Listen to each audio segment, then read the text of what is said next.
Hai semua, hari ni kita nak pasang lah signboard yang kita tempah hari tu. Kita nak pasang di tapak bekas pembuangan sampah haram Kampung Belah Telur Sungkai. Kita pasang signboard ni untuk menggantikan banner yang kita pasang sementara waktu gotong royong pada bulan 9 lepas lah. Jadi signboard ni pun dah siap lama, tapi kita pun masing-masing sibuk, tak ada masa nak pasang. Sekarang ni kita pasang lah. Cuma ramai yang tak dapat hadiah ni sebab semua pun kerja hari ni. Jadi kami bertiga lah kita pasang signboard ni. Untuk maklumat semua, kita mendapat sokongan daripada pihak Yang Berhormat Ahli Parlimen Tanjung Malim, Yang Berhormat Changrikang, yang banyak memberi pandangan dan bantuan lah kepada kami. Dan kita juga mendapat sokongan daripada pihak penghulu mukim, Tok Iskandar kita, dan juga beberapa ketua kampung di dalam mukim Sungkai lah.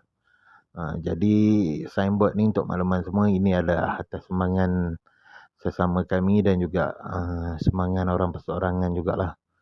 Jadi kita buat signboard ni, kita pasang, kita pun tak adalah nak kira kos apa-apa pun, sebab kita buat atas dasar tanggungjawab kita kepada masyarakat setempat lah.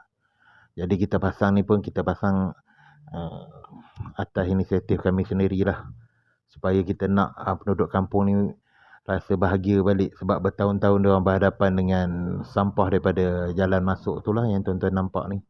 Tapi kawasan dah tak ada dah sampah, dan dia dah mula menjadi kawasan rekreasi bagi penduduk untuk brisk walk, senaman ringan, dan juga boleh untuk ambil angin petang. Kawasan ni cantik lah sebab dia ada anak sungai. Jadi alhamdulillah daripada bulan 9 hari tu sehingga ke 26 hari bulan 12 2025, kawasan ni masih terkawal, dan kawasan ni juga dipantau 24 jam oleh kamera litar tertutup yang dimonitor oleh 7 orang daripada komuniti Madani Sungkai. Dan kami juga mengharapkan juga bantuan daripada penduduk sekitar lah, untuk menjadi mata dan telinga agar kita dapat bersama-sama menjaga kawasan ni supaya kekal bersih lah. Dan ini apa yang kita buat adalah tanggungjawab sosial kita lah kepada masyarakat, dan tidak melibatkan apa-apa keuntungan pada mana-mana pihak. Cuma apa yang kita buat hari ini, sekurang-kurangnya kita dapat memberi semangat pada tempat-tempat lain yang berhadapan dengan masalah sampah haram ni lah. Dan harap modul yang kita buat pada tempat Kampung Belah Telur Sungkai ni terpakai di mana-mana tempat yang lain yang berhadapan dengan masalah pembuangan sampah haram. Kita letak